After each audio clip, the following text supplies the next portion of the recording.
Tell me about a time you failed. It's the interview question that makes even the most experienced product managers sweat a little. You don't want to look incompetent, but you also don't want to give a fake humble brag answer that interviewers will see right through. Problem is, most people treat every negative question the same way. Hi, I'm James Ganaka. I've helped hundreds of product managers build better careers, land their next roles, and negotiate significantly higher offers. And in this video, I'm going to show you exactly how to answer the failure question, talk about why it's important, and teach you how to answer it confidently. Because getting this wrong can be the difference between getting a job offer you're excited about and getting that dreaded rejection email. Before we get into how to answer this question, we need to understand why they asked this. It's not to catch you out. It's to answer 3 specific questions about you. First is, do you have self-awareness? Can you objectively look at your own performance and admit when you messed up? Because guess what? Everyone is going to have failures, from the junior PM all the way up to the CPO. And failures are going to happen again. The interviewer already knows this because they've definitely failed themselves, even if you don't think that they have. The next thing they want to know is if you can hold yourself accountable for your mistakes. Do you own the outcome,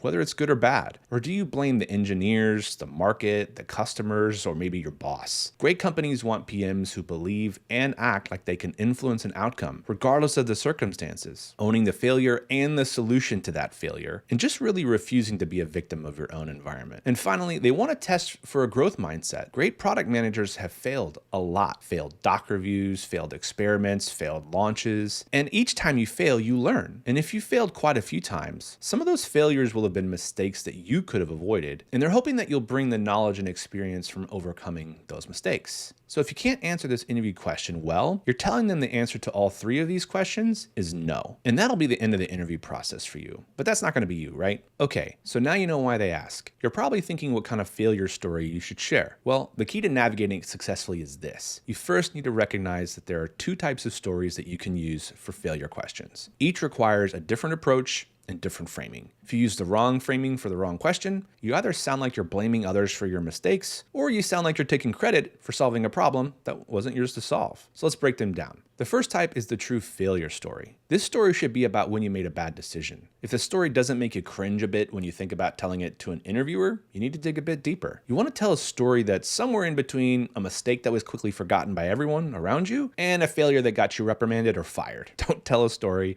about when you got fired, okay? You want to use a failure story when the question specifically asks about a mistake, a bad decision, or a failure. Like, tell me about a time when you failed. So the 3 key principles to nailing this answer are this. Number 1, own the decision clearly. You want to avoid spreading blame with "we decided" language. If it was your call, say so. Be explicit. Say things like, "I decided to." This shows ownership, which is rare, and it's also highly valued in PMs. Number 2, you want to show senior level engagement. The tactical steps you took to fixing the problem or bug or whatever went wrong are helpful, but don't limit it to just those steps. Big failures involve leaders. So you need to include how you communicated upward to directors or VPs and either gain buy-in for the course correction or address their concerns. This shows that you can handle the heat when things go wrong, because they will go wrong again at some point in the future. And number 3, land on concrete learnings. A good failure story will end with a specific behavioral change or maybe a framework or checklist that you now apply. This is how you demonstrate that growth mindset that they're looking for.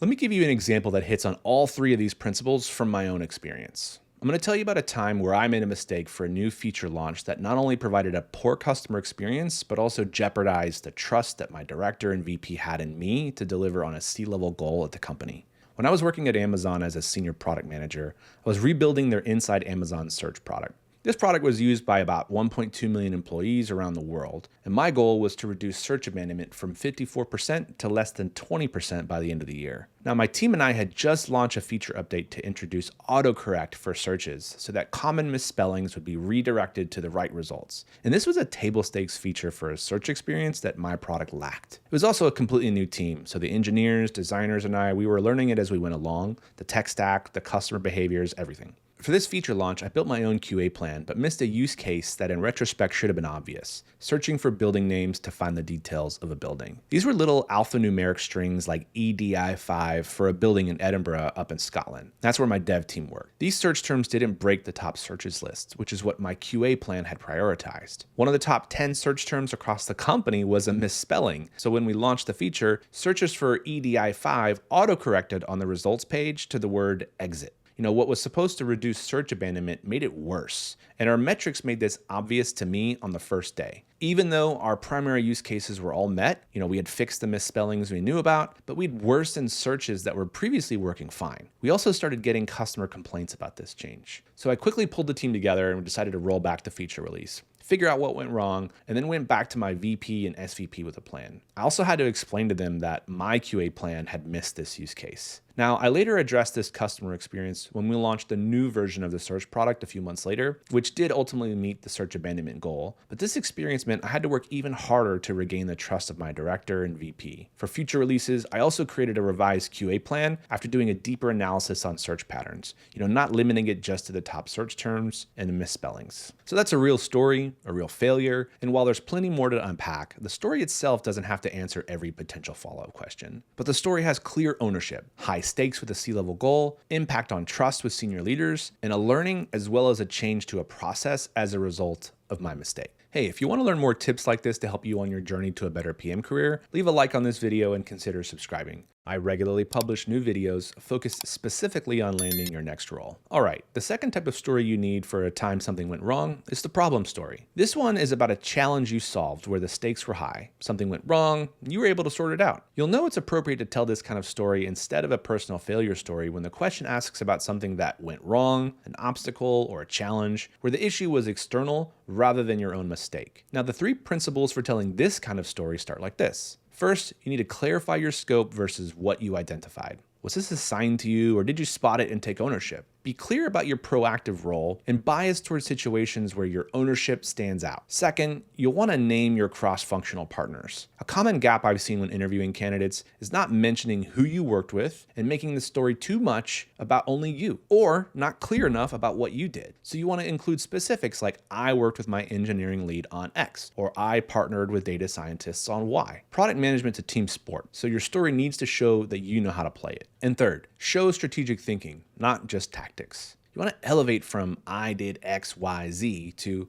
I identified the root cause and I had to choose the right thing based on the circumstances. You can also repurpose the same story and just weave in the details that matter, leaving out the ones that don't. Just be careful because that failure question might come up and it won't look good if you repurpose the same story with the same company, or worse, in the exact same interview. So here's a quick example by retelling the story I shared before. So I'm going to tell you about a time where a feature launch went wrong and put our C-level goal at risk. When I was at Amazon as a senior product manager, I owned the Inside Amazon search product. This was an internet search experience used by over 1.2 million employees globally, and my goal was to reduce search abandonment from 54% to under 20% within a year. Now, we just launched an autocorrect feature to redirect common misspellings to the right results. I prioritized this feature because, while we had a long tail of about 90,000 different search terms every month, the top 50 represented more than a quarter of all search result impressions. And there were multiple misspellings that, if fixed, could bring our abandonment rate from 54% down to under 40% with just this one launch. So on the first day after launching the feature, I checked my search dashboard and noticed that search abandonment had actually increased, not decreased. I dug into the data and identified that the root cause wasn't the misspellings that we'd anticipated, right? Those had been properly fixed, but rather a category of searches that were lurking in the long tail had been adversely affected. I started seeing weird queries appear in a keyword abandonment report that I had built. One example was just simply the word exit, a search term that didn't appear regularly before this launch. Turned out, when employees would search for building names, which were alphanumeric strings like EDI5 for a building in Edinburgh, our autocorrect was overriding them and turning EDI5 into exit. So I pulled together a quick meeting with my engineering lead and the 2 engineers who worked on the release to assess the scope of this issue. Now, we brainstormed on ways to address the issue itself, but I ultimately aligned the group to roll back the feature rather than pushing a fix that would potentially introduce other problems we had not yet thought through. This was one of our first feature launches since assuming ownership of this product. So the tech stack, the customers, all of that was new to us just after a few weeks. So there was possibly more that we didn't know. Now, since this feature launch was on a version of the search experience we eventually planned to deprecate, while we rebuilt a completely new search experience, I decided on a workaround for pinning a curated search link at the top of results, for those misspelled searches. This would improve the customer experience in the short term, since launching the new search experience was going to take another 5 to 6 months.